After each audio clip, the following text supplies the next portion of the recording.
fiery horse with the speed of light, a cloud of dust, and a hearty hi-yo Silver, the Lone Ranger.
With his faithful Indian companion Tonto, the daring and resourceful masked rider of the plains led the fight for law and order in the early western United States.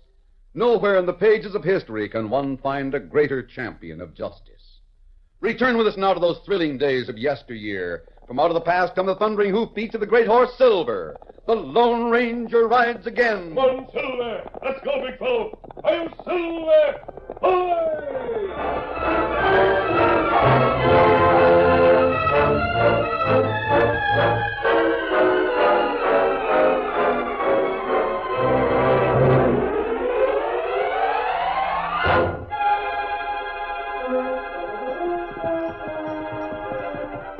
When the Lone Ranger and his faithful Indian companion Tonto rode into Wiltonville in mid-afternoon, they found the street strangely empty. When they reached the courthouse, they learned the cause. Nearly everyone in town was packed into the small building. Steady. Fellows even sitting on windowsill. Yes, Tonto. I see them. Steady, big fellow. Must be an important trial. Oh, that's right. Perhaps the old fellow sitting on the steps can tell us something about it. We go ask him? Yes, let's. Him watch us plenty close. Curious about my mask. Ah. Hello there. Why, Thunder, that is a mask you're wearing. That's right. Oh, what's going on inside the courthouse? Well, I'm a-thinking about the mask. Don't often see masked men sunning up as casual-like as you are. There seems to be a lot of interest in the trial. Yep. They're going to hang Bob Martin. You speak as if it's all settled. Sure, it's all settled. Is the trial over? That there trial is nothing but a formality to make the hanging legal. Worst of it is, Bob Martin's no more guilty than I am. Then why will he hang? For robbery and murder. Got him framed, airtight. Well, if you know that, why aren't you inside giving your testimony? My testimony wouldn't mean a thing, because I can't back it with proof. Then how do you know this fellow's innocent? Because I know Bob Martin. Oh? What's more, I know the way things is done here in Wiltonville. Well, they'll find him guilty before sundown, sentence him to hang. I see. Inside the week, he'll decorate the hangman's tree. And the skunk that really killed Joe Fenner will sit back and relax with the money it was stole. You said Martin was framed. Yep. Joe Fenner got knifed to death in the night. Bob Martin didn't have no alibi for that night. And he was known to have had a row with Fenner. Oh? To top all that, there was a knife in Martin's desk at the express office. That knife fitted a slit in Fenner's hide. Is that all the evidence there is? Well, it's all that's needed. It seems to me that someone should help him. Can't be done. The real killer set out to frame him, and he'll stay framed. We'll see about that, Montalto. Let's see what's going on in that courtroom.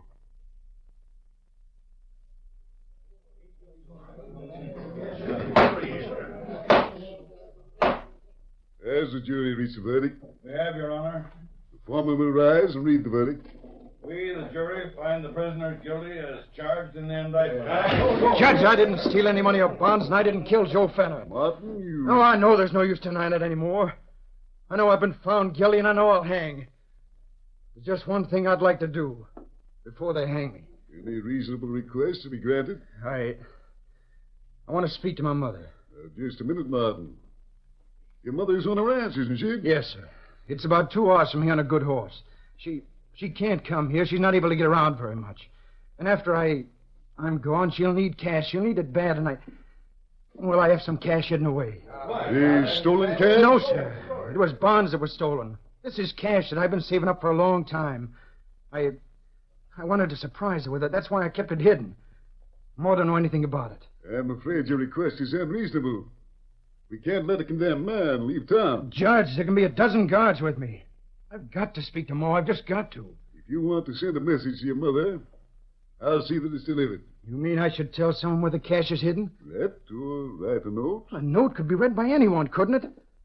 You think after the way this trial's been handled and the way I've been railroaded to a hangman's rope that I'd trust anyone to take that kind of a message to my mom? Martin, guard your tongue. You've had a fair trial. Fair trial?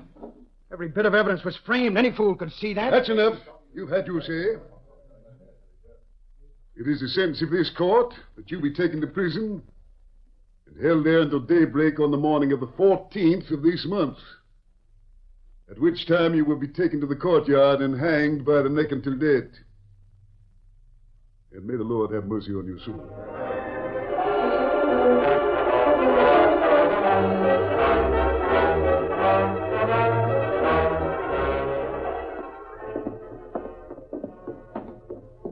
Unlock that cell door, Larson. Right. Sorry about the way things turned out, Martin. One more feather in your cap, isn't it, Sheriff Green? I have to do my duties. I see it. Wish there was something I could do for you, Bob. But I reckon there's not. Well, hold on, Deputy Larson. That's the condemned killer you're talking to. I know that. Lock him in. I'll go into the cell with you, Martin. Better make sure you got a blanket on the bunk. What's the difference? Bob, I heard what you asked the judge. Yeah? What about it? I don't know whether you want to trust me or not, but if you do, I'll be glad to take word to your ma. I'm trusting no one. Suit yourself. There's someone in this town who was smart enough to steal a lot of bonds and murder a man and frame me for the whole deal. If anyone in town finds out where I've hidden my cash, the killer will be slick enough to get it. But if you think I'm trusting no one, Deputy. That's all there is to it. All right.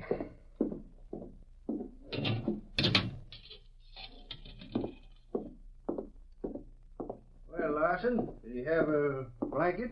You better go home now and get some sleep. You'll have to stand guard tonight. I'm going.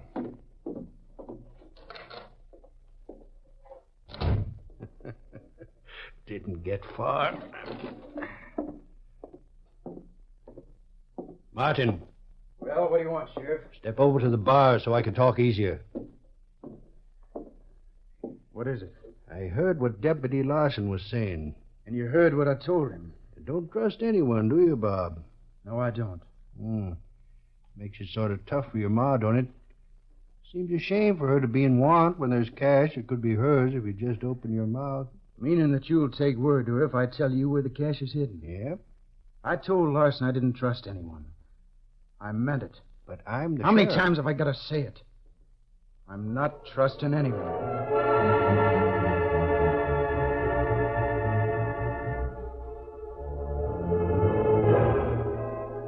After the trial, the Lone Ranger and Tonto spent the day learning all they could about the robbery and the murder, and about Bob Martin. That night found the masked man and his Indian companion in a small cottonwood grove in the rear of the jail. They waited until the darkness was as nearly complete as the new moon would permit. We're justified, Tonto. I'm sure of it. That's right. I'm certain Bob Martin told the truth in court. There was a lot of evidence against him.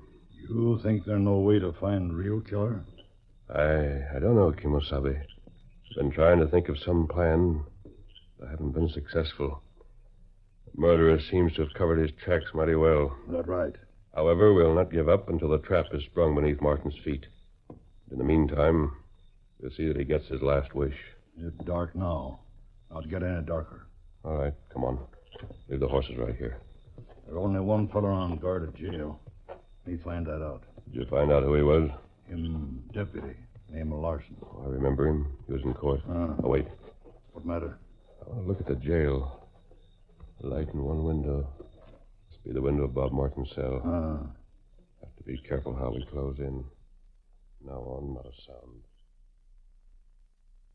You sure you want me to talk through the bars, Martin? Maybe you better try to sleep. What's the use? I can't sleep. Every time I try to, I get wide awake thinking about a killer running around scot-free and laughing at the way I'll hang in his place. I know, Bob. It's tough. You needn't say that, Larson. If you think I'm guilty... I don't think you are. If you were the killer, you had to have the stolen bonds somewhere around. I haven't got them. Those bonds will turn up someday, then the truth may come out. And those fat-headed fools that listen to the evidence will see that they hung the wrong man. Well, Bob, I'm not going to let the case drop. I'm not the only one in this town that thinks you're not guilty. There's others. I'm glad of that. I'm starting as soon as I go off duty in the morning. I'm going to do my level best to find some new evidence in this murder. Well, you have to work mighty fast if you expect to do me any good. I sure aim to try. Thanks for that, Larson. Bob, I don't like to bring it up again, but your ma should have any cash you've got. You think you can trust me? Why, I'll take a message to her telling her where it's hid. What'd you say? No, thanks, Larson. Hey, wait. I heard someone outside. Yeah? Better go to the door and see. Anyone here? Yes. Hey, what? Sorry, Larson. That good one. Got him, Tonto? Me got him. Carry him inside. Yes. Put him in the sheriff's chair. Hey, Mask. Take it easy, Martin. Here to help you. What'd you do to the deputy? Just nudged him with my fist. There. Me tie him hands? Yes, and gag him when he begins to recover consciousness. First of all, got the keys from his pocket. Me find them. I don't savvy this. What's it mean? Martin, you wanted to go to your mother. You're going to get the chance. Great day.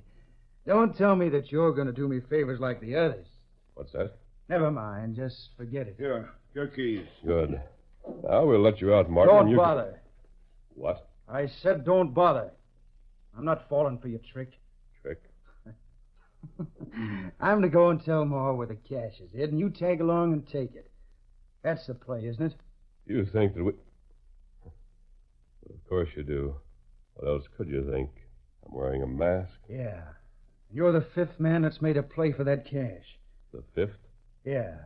Who were the others? What's it to you? Tell me, Martin.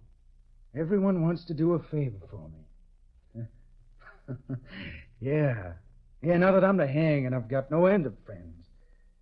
I wonder where they all were hiding when my jury was picked. Did the sheriff offer to do you a favor? Oh, sure. Sure, he was all set to ride out the house and tell Ma where there was $3,000 hidden away. Maybe he'd have told her, maybe he wouldn't. Who else?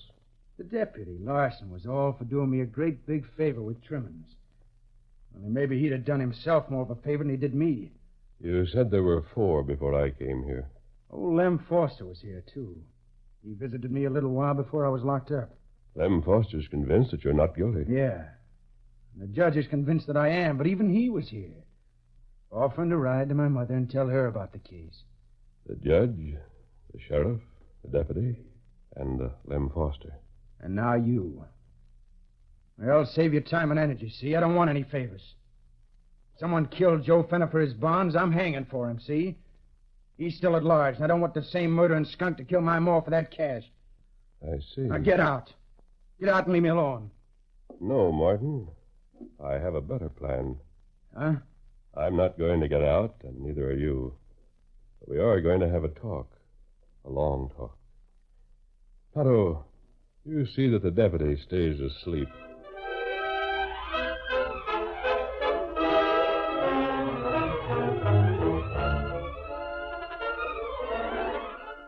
The curtain falls on the first act of our Lone Ranger's story. Before the next exciting scenes, please permit us to pause for just a few moments.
Now to continue our story.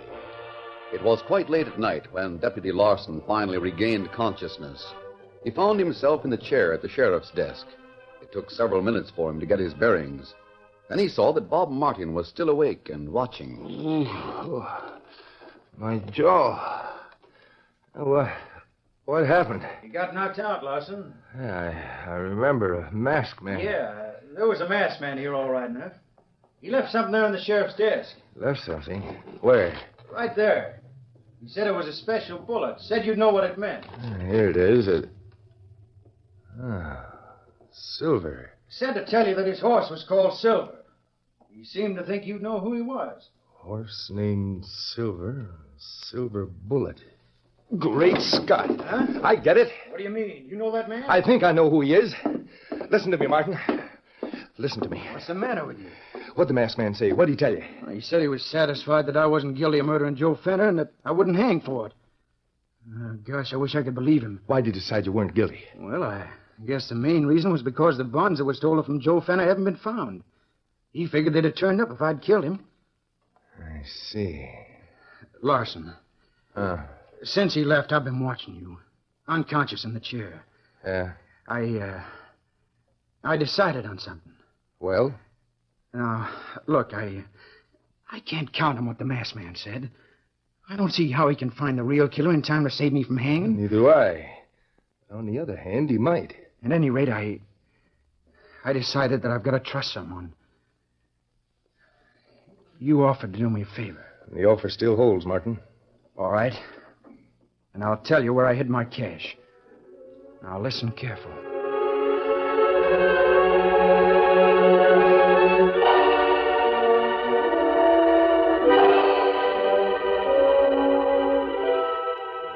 While Bob Martin confided in the sheriff's deputy who spent the night on guard duty, the Lone Ranger and Tonto were at the home of the sheriff himself. They had crept into the house and made their way to the lawman's bedroom. The sheriff was wakened, given time to get wide awake, and then... I'll turn the lamp a little higher, Sheriff Green. I've got something for you. Mayor, Spy Thunder. And right in my own bedroom. Where in Don't thunder's fumble, Sheriff. Tonto took the gun from beneath your pillow. What are you after? I said I'd brought something for you. Here it is. Bullet. Look more closely. Hold it to the light. You'll see that it's a silver bullet. Silver bullet. I hoped it might identify me. What if it does? In that case, I'll not have to go any further to convince you that I'm here to help the law. I see. You think the law needs some help, is that it? You have a convicted man in jail. What about him? I'll not be satisfied that he's guilty until the stolen bonds are found. I'd hate to hang an innocent man. Sheriff, the hunt for the real killer won't end with Martin's death. You say you're willing to help the law? You'll accept help? Help from the Lone Ranger? I sure will.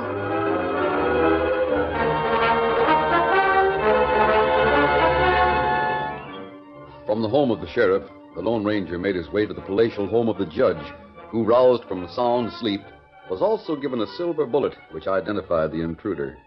The conversation was much the same as that which had gone before. I'll not be satisfied that he's guilty until the stolen bonds are found. The hunt for the real killer won't end with Martin's death. The masked man's work did not end with a visit to the judge. Lem Foster had a caller at daybreak. Silver bullet. Lem, you didn't think Bob Martin was guilty. I still don't think so. I agree with you. Why? For two reasons. I don't think he's a type that kills. And the stolen bonds haven't been found. Someday them bonds will turn up. I wonder where and how.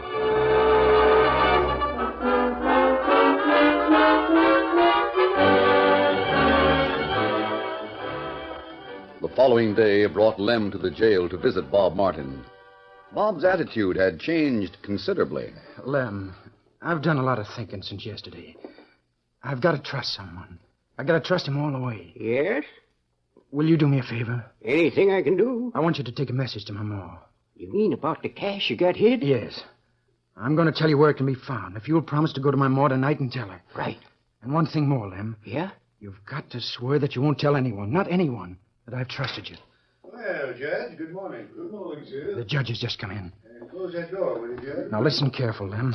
Listen to what I've got to say. As you said, that Listen to everything's everything. going, Sheriff. How's your prisoner? He's still with us. There's company in your cell right now. Company? Yep. Lem Foster. I'll put him out. Come on, Lem. On your way. Yeah, goodbye, Bob. Goodbye, Lem. Thanks for coming. Go right into the cell, Judge. I'll have to close the door on you. Quite all right, Sheriff. Quite all right. I came, Bob, because I'm sorry I couldn't grant the request you made in court yesterday. Oh, I see. Bob, all the judge can do in court is preside. It was my duty to see that evidence for both sides was presented in a legal manner and abide by the decision of the jury. All right. Let it pass. Young man, I have this second purpose in coming here to see you today. Yeah? You expressed a desire to see your mother. Well, I guess I told you why. Ma can't come here, and I don't like to trust anyone to take a message to her. Martin, would you trust me? My gosh, Judge, after what I said to you yesterday about that, I'm surprised that you'd bring it up. My offer still holds, Martin. I realize you were emotionally upset, but you undoubtedly said a lot of things you didn't mean. I've got to get word to Ma in some way. Judge, would you take it to her? I'd be very happy to. Well, here's the situation. Right in back of our house is a deep ravine. At the bottom of it, there's a creek. Yeah. About 50 yards upstream on the south side of the creek, there's an old tree that fell from the bank up above. It's laying on its side, and the trunk is hollow. There's a tin box in that hollow trunk, and that's where my money is. Will you tell that to my Ma? Indeed I will, my boy. Will you tell her tonight? Yes. Ma goes to bed just about the time it gets dark. So will you be sure and get to the house around 8 o'clock or before? Yes. I'll be mighty obliged to you, Judge. And if it isn't too much trouble, will you put in a word or two so that Ma won't feel too bad about what's going to happen at sunrise tomorrow?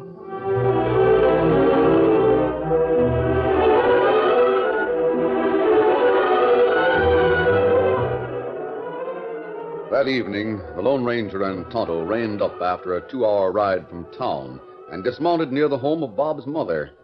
They saw Lem Foster rapping on the door. Yes? Evening, Miss Martin. My name's Foster, Lem Foster. I've got a message from your son. Please come inside. I've been thinking about my boy. Well, I come because of something Bob wanted to let you know. Yes? Well, he had some money, quite a sum, I guess.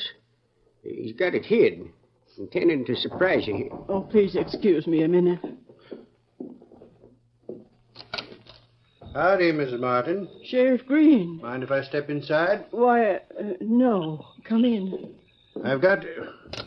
Lem Foster. Hi. What are you doing here? I'm talking to Miss Martin. It's private talk. What do you want, Sheriff? I've got a message for you, Miss Martin. And it's a private one.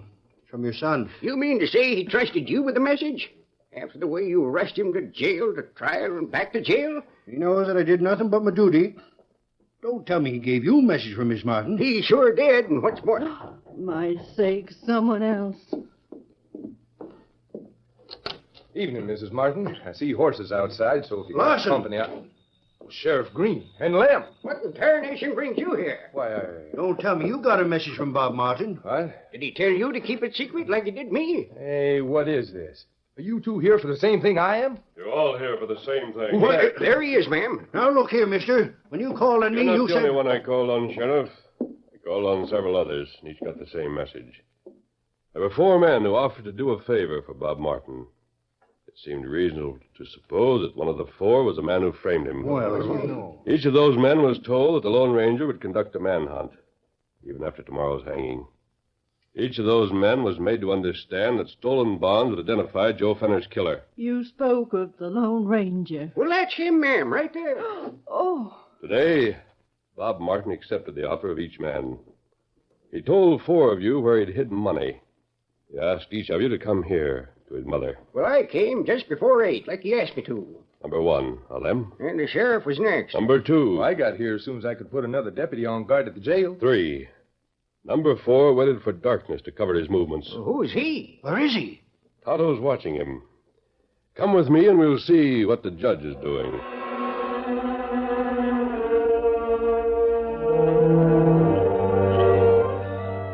The judge, making his way along the bank of a stream, recalled every detail of Bob Martin's instructions and seemed to hear Bob's voice saying, Back of the house, there's a deep ravine. At the bottom of it, there's a creek. And about 50 yards upstream on the south side. 3. Here it is. On its side. The trunk is hollow. There's a tin box in the hollow trunk. Tin box. That's where my money is. Will you tell that to my ma? I'll tell his ma.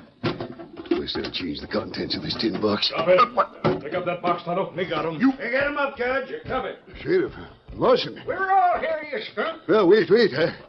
I'm here at Martin's request. Shall I? He asked me to get his money, to take it to his mother. Lie again. Told us all the same thing he told you. But you, Judge, didn't go to his mother. You came here. Let's find out why. Let go of Stand me. still. Wait, Oh, what's this in your pocket? You got him? Here. Bonds. See if these belong to Joe Fenner. They did. These are the ones we've been looking for. Hey, I found them. The truth for a change. Judge, you killed Fenner, stole his bonds, and framed Bob Martin. You learned that Martin's death might not solve the crime. You knew you had to plant some of these bonds in that tin box to satisfy everyone that Martin was guilty. Isn't that the truth? Come clean. Isn't it? Yes, I admit it. Whoopee! You hear that, boys? Bob Martin's not guilty. That's the news he's waiting in jail to hear. Come on, Tonto, we'll tell him. Hey, wait for us. You tell his mother. We gotta thank you. I'll be thanked when I see Bob's face when he hears the news. Steady, big fella. Come on, Silver. Get him up, Scout. I'm Silver. Oh!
The story you have just heard is a copyrighted feature of the Lone Ranger Incorporated.